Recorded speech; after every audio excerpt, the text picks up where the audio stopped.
Greetings and salutations, this is Emperor Vespasian and his trusty sidekick. Hello. We are having a look at the Polikarpov I-15s for the Russian army and pretty much most armies really, at the beginning of the Second World War. The I-15 was one of the most widely sold Soviet aircraft in the run-up to the Second World War. So you find them in Finland, you find them in, well, most countries, China. Anyone the Russians were at war with usually bought a few of these things. So you have seen them featured in our Chinese army already. I went into details on it there. This is a Russian version. I believe the Chinese version had 2 extra machine guns, which is just by the by. It is a biplane. We have 2 of them. It's a biplane with a gull wing. Originally designed to just have the gull wing top plane, the same as the Polish aircraft, although it tended to fall out of the sky. So they added a wing to the bottom, which is a stabilising wing. The tiny little wing at the bottom is simply to stabilise the aircraft. So it's not technically a biplane because it doesn't use its bottom plane to actually fly, it just stabilises the plane. So it's not actually as antiquated as it looks. This was one of the most numerous airplanes in the Russian army. There were loads of them, so if you're going to do an early war Russian army, you're going to have at least one of these guys. And yeah, they were alright. They did what it said on the tin. They were slightly outdated. Anything the Japanese had could outfly these guys. Anything the Germans had could outfly these guys. Although when they came into service, they were one of the best aircraft in the world. But it was quite old by the time the war started. Very old. Yeah, very old. Hence the creation of the Polikarpov I-16. The I-16 was was the same design as this aircraft, but it added another. The wing was underneath for stabilisation purposes, and even then it used to turn into a barrel. But hey, it was faster. It was a bitch to fly. Okay, weapon-wise, it carries 2 heavy machine guns and 2 MMGs. So it's got a hell of a lot of firepower in it. Sometimes we've toyed with different ways of using aircraft in bolt action. We've toyed with using aircraft as a air support thing. Check the rule book, there's rules for if you can bring in an aircraft to drop bombs. When we do that, we just use the aircraft as a marker. So it's not like you bought the aircraft, it's just the aircraft's a marker that you're going to use in the attack. Or you can actually buy the aircraft with points, then you can actually use the aircraft as an aircraft. So you can drop a bomb with it, you can do stuff. Bombs, light bombs, light bombs we use a D3, HE. This carries 110-pound bombs, 110-pound bomb, so that does D6 HE. And then as it gets bigger, it's basically look at the mortar chart, and we use bombs as mortars, basically. That's how, or howitzers, so it's the same thing. So technically, in a game, you could use it as a gun platform, flying through the sky and machine gunning people, which is how they were used. Typically, as with most armies, the aircraft would basically hunt the battlefield looking for things to shoot at if they were on ground attack duty. Usually in the first few days of an offensive, aircraft would be assigned to a particular unit, ground unit, and they would support that ground unit as it advanced, but very quickly the Soviet infrastructure would begin to fall apart, and then pilots would just go out and just do whatever they wanted. There was very little command and control in the Soviet army. Little communication between air and ground. So really the aircraft were just going off looking for stuff to attack rather than anything else. So regard it as a shark in the battlefield. This particular aircraft, the Polikarpov, also had the alternate ability to carry 6 82mm rockets. Now, rockets are an interesting one in bolt action because in reality, in bolt action, rockets are actually quite effective at attacking ground targets. However, in the real world, not the reality of bolt action, but in the real world, rockets were absolutely rubbish. They were never designed to fire at ground targets, and they were designed to fire at air targets. And even when they were fitted with anti-armor piercing heads, the chances of them ever actually hitting a target head on was pretty much zero. There's very little recorded evidence of hardly anything ever being taken out by rockets. It's a while since I've read about it, but I did read some statistical studies that said something like only 2 tanks were ever killed by a rocket or something in this battle or that battle. I would have to look it up again. If you have a look at one of my older videos about the Chinese, there's more information on that.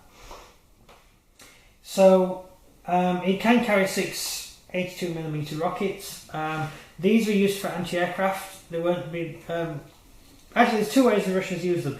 They would use them as anti-aircraft, which means you would fire them in huge banks of rockets. So you'd have 40 planes stacked up, and they would all fire the rockets at the same time. So all these things would just fire rockets off, and the rockets would fly towards the enemy aircraft, and it would hit the enemy aircraft. Now these actually were very accurate. In one raid over China, a squadron of 12 of these took down 6 aircraft with one salvo of rockets. Took down 6 Japanese planes, which is really effective. Probably more lucky than anything, but still effective. Next thing, rockets hitting a target for anti-tank purposes. If you hit a target, the armor-piercing shell would have to hit head-on. The chances of a rocket hitting head-on, I don't know if you've ever seen a Second World War rocket. When a Second World War rocket flies, it basically flies like a spinning top. Which is probably one of the reasons they were so rubbish. Most often, especially Allied pilots who fired a lot of rockets during the war, they would fire their rockets at a target and all this smoke would come up, and then the plane would fly away and it would look like they'd killed the tank, but then the tank would just drive off after they'd left. So, although on film footage and gun cameras it looks really good, most of the time you're just kicking up dust. That's all you're doing. Yeah, but you can do that. It's up to you. It's entirely your call. Yeah, so you get any questions? Tactics. Tactics, go on then. I would actually use these as strafing force. And I'd use my Polikarpov I-16 on cap. Yeah. Because these aren't going to be good enough to shoot down a Chinese or Japanese plane. Yeah, they're not down. fighters. Yeah. But they are strafers. They have good machine gunners. Yeah. That's my opinion, really. Yeah, it's very true. This particular aircraft is technically classed as a fighter bomber. In reality, in the Russian army, it was classed as a ground attack aircraft, but in the rule book, it's a fighter bomber. So it was a ground attack aircraft because they knew they were not any good against enemy aircraft. Even against the Polish stuff, they did stand a chance. The Polish pilots would just outfly them and shoot them down. And there were only a handful of Polish planes by the time the Russians entered the war, and the Russians still lost loads of aircraft. Because they tried sending these things against... Well, they sent these planes in without air cover. If you're going to send ground attack aircraft in... yeah, you need to send CAP with them. A big mistake the Germans made after Barbarossa began. After the initial wave of Barbarossa, the German bombers would go in originally with fighter escort, and so they would shoot down the Russian planes that were coming up to fight them.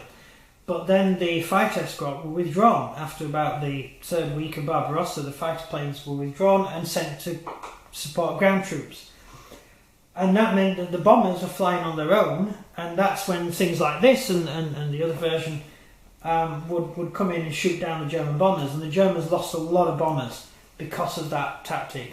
The Germans never learned from their experiences in Poland. When Germany invaded Poland, they did the same. The fighters went in for the first week of the Polish campaign. The German fighters supported the bombers as they went into attack.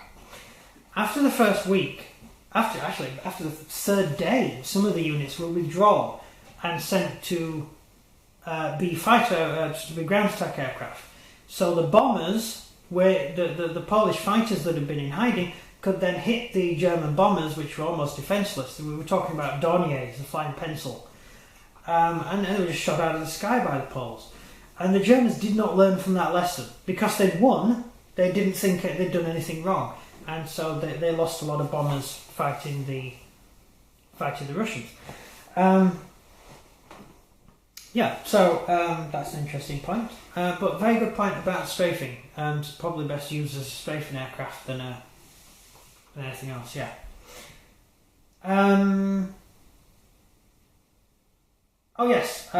Terrain attacks. Nothing in the rules about terrain attacks. There's an interesting thing. Terrain is to ram an enemy aircraft. It was very widely used by the Russians at the early stages of the war, in fact throughout the war. But certainly the early stages of the war, the Russians realised their planes weren't actually taking down enough Germans, so they decided the best way to attack them was by ramming them. Especially when they were coming up against the Me-109 or the bombers, particularly the bombers, the Heinkel 3. The Heinkel 3 was heavily armoured. You may not look at it on paper, but all the important bits had armour over them. So you look at the British fighting in the Blitz. The British mounted 12 machine guns in their planes in the hope that one bullet would hit something important. Because the normal machine gunning it wasn't working. The glass on the plane was bulletproof. The pilots sat in a bulletproof box. All the important bits of the plane had armour over it or insulation. It was very hard to take one of these things down, so you had to literally pepper the German plane with so many bullets that sooner or later something would give and then the plane would fall out of the sky. I will just point out that most wrecks of German planes over England were intact. They were in one piece. Two reasons for that. One, we didn't have cannons. No cannons worked in the British Army. The British cannons didn't work. We didn't know they didn't work. Cannons may as well have been firing ping pong balls. The shells didn't detonate, the shells didn't go off. And also, British anti-aircraft guns were firing blanks. Because the British anti-aircraft guns never shot down a German plane. Because they were useless, they didn't have the height. The British anti-aircraft guns didn't have the range to hit the German bombers. So, they were just firing blanks for propaganda reasons, whereas the RAF were the guys actually shooting down the German bombers. Hence, the German bombers were crashing intact. And you will find pictures of the occasional bomber that's bits have fallen off, but most bombers were intact when they crashed. That was because they were shot at by machine guns. Massive amounts of machine gun fire from the awesome Hurricane, which carried 12 machine guns. Daka, daka, daka, daka, daka. That's 12 MMGs slamming into the side of a German aircraft. That German aircraft is going to have something wrong with it at the end of that strafing run. So there you go. That's an interesting point. So the Soviets used terrain attacks. That these would fly into a German plane in a really unfortunate way. Funnily enough, many Russian pilots survived. Because these things were so robust, you can see the design of the plane, it's actually quite tough. The plane would smash into a German plane and then the pilot would bail out. Not as stupid as it sounds. Not exactly a suicide attack, but it worked. And the Germans really did not like the Russians doing terrain attacks and started shooting Russian pilots who landed. Which is not pleasant. But the Americans shot German pilots when they landed as well. So, let's just spread the love evenly amongst ourselves. Funny enough, the British didn't. When we captured German pilots who carried out Sprungbock attacks, which were ram attacks, we didn't shoot their pilots if we captured them. We took them straight to High HQ and tried to debrief them on how they operated. Which is clever, you see. That means you get the pilot who's done a suicide attack and you're sitting down with some biscuits and some tea and you say, so, how do you normally attack? Oh, I attack by going in this way. Really? Let's tell our pilots what to look out for. Well, the Americans just shot them. So you get no intelligence from them whatsoever. It's unbelievably stupid. Same with the Germans. Unbelievably stupid to shoot pilots because they know stuff. You know, pilots probably know more about the disposition of their own troops than ground troops do. But no, let's have some common sense in the army for once. No. Yeah, because the pilots need to know everything. The pilots know everything. They need to know where the ground troops are all going. They need to know what the next plan is. Yeah, yes, I saw a column of T-34 tanks over there. Really? Should we listen to that information, or should we just shoot him into a ditch? Oh, let's shoot him into a ditch. Yeah, we don't Sounds need fun, that. we don't need intelligence from these people, you idiots. Well, I wonder why they lost. So anyway, that's by the by. But yeah, terrain attacks we use. So we have we do allow ourselves, if the Russian player wishes to do a terrain attack simply by passing his morale. Russian pilots on average a regular 9, so pass a morale test, taking off your pins, that is, and the pilot has the guts to make a terrain attack. Bear in mind, it's not a suicide attack. So even though a pilot might die, most pilots survive terrain attacks. So it wasn't as weird as it might sound. Right, that's the end of my talky bit and the history, and I've gone over the rules. Anything else? No, I've done tactics as well. And you've done tactics as well. Well, that's it. That's the end of the video. Thank you very much for watching. Over to my trusty sidekick for all that stuff he says at the end. So if you enjoyed this video, please like and subscribe, and comment down below how stupid Impressive Space is, because he doesn't know how to do an outro. No, I'm lazy to just sidekick to do it. Yes, that's why you're here. You're just here to do the outro and bounce ideas off your He knows anything else. I don't know anything else but the outro. How to do an outro. Let's be honest right now, come on. And it's goodbye from me. And goodbye from him. Good day. See ya.